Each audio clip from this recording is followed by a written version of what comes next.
ఒక్కసారి కొమ్మూరి గోల్డ్ కి కాల్ చేయండి. తాకట్లో ఉన్న మీ బంగారాన్ని విడిపించి మార్కెట్ ప్రైస్ కి వాళ్ళు కొనుక్కుని మిగతా డబ్బులు మీకు ఇచ్చేస్తారు. హాయ్, వెల్కమ్ టు మనం టీవీ. మనం ఉన్నది మన కోసం. నేను మీ జర్నలిస్ట్ మనోజ్. సో రైలు నుంచి జారిపడి నవదంపతులు స్పాటెడ్. నిన్న రాత్రి జరిగింది ఇన్సిడెంట్ యాదాద్రి భువనగిరి జిల్లాలో. సో నిన్న సరిగ్గా రాత్రి 11 గంటలకు సికింద్రాబాద్ స్టేషన్ నుంచి మచిలీపట్నం ఎక్స్ప్రెస్ బయలుదేరింది. సికింద్రాబాద్ టు మచిలీపట్నం. సో వీళ్ళది మన్యం జిల్లా పార్వతీపురం, వీళ్ళిద్దరిది.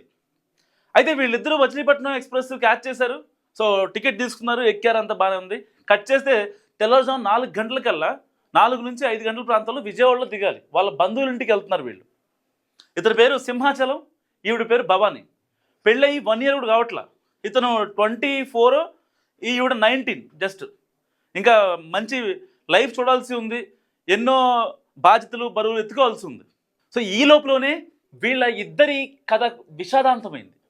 సరిగ్గా 2 నెలల క్రితం పెళ్లి చేసుకున్న వీళ్ళు ఇంత అర్ధాంతరంగా ఎందుకు చనిపోయారు, ఎలా చనిపోయారంటే, మచిలీపట్నం ట్రైన్ ఎక్కిన తర్వాత వీళ్ళు కరెక్ట్గా భువనగిరి బిట్వీన్ 1 to 2:30 మధ్యలో ట్రైన్ యాక్చువల్గా మచిలీపట్నం కొంచెం లేట్గా బయలుదేరుతుంది.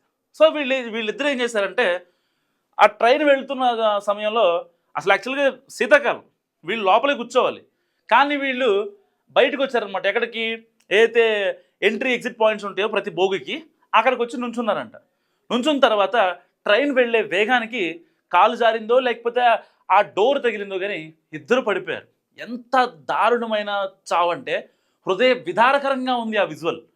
ఆ విజువల్ చూపిస్తే మళ్ళీ యూట్యూబ్ గైడ్లైన్స్ ప్రకారం చూపించకూడదు. చాలా దారుణంగా, ఏదైతే ట్రాక్ల మీద ఆ కంకర్ రాళ్ళు ఉంటాయో అవి మొత్తం మొహానికి గుచ్చుకొని ఎంత నరక యాతన అనుభవించుంటారో ఒకసారి ఆలోచించండి.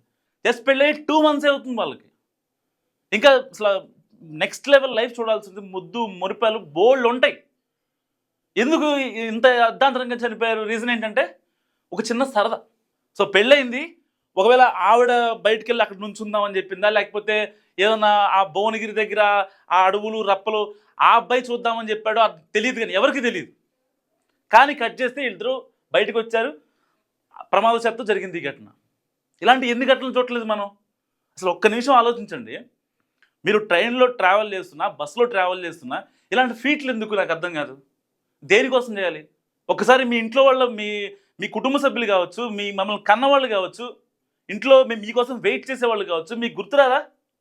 నాట్ ఓన్లీ సింహాచలం భవానీ, చాలామంది అర్ధాంతరంగా ట్రైన్ దూకేస్తారు. లేకపోతే రన్నింగ్ ట్రైన్లో ట్రైన్స్ ఎక్కుతూ ఉంటారు. ఆ ప్లాట్ఫామ్కి ఆ ట్రైన్కి మధ్యలో గ్యాప్లో పడి ఎంతమంది నరకేతను అనుభవించారు. అంటే సెకండ్ కోసం మీ జీవితాన్ని త్యాగం చేస్తారా? చాలామంది ఆలోచించాలి. బస్సు ప్రమాదాలు కావచ్చు, ట్రైన్ ఇలాంటి ఇన్సిడెంట్ కావచ్చు, మన మానవ తప్పిదం అక్కడ కొట్టొచ్చినట్టు కనిపిస్తూ ఉంటుంది. ప్రతి ప్రమాదం వెనుక ఒక మానవ తప్పిదమే.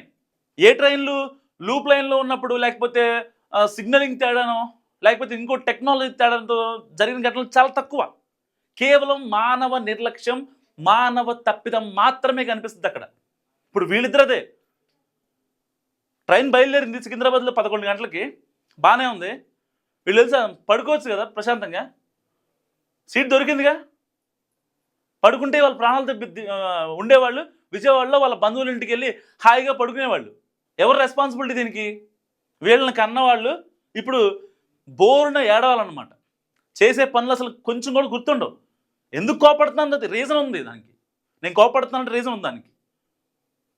నిజంగా వాళ్ళిద్దరు ఒకవేళ ఇవాళ వాళ్ళు కేటాయించిన సీట్లలో లేకపోతే నుంచోవడము కూర్చోవడము చేస్తే ఈ ఘటన జరిగేదా?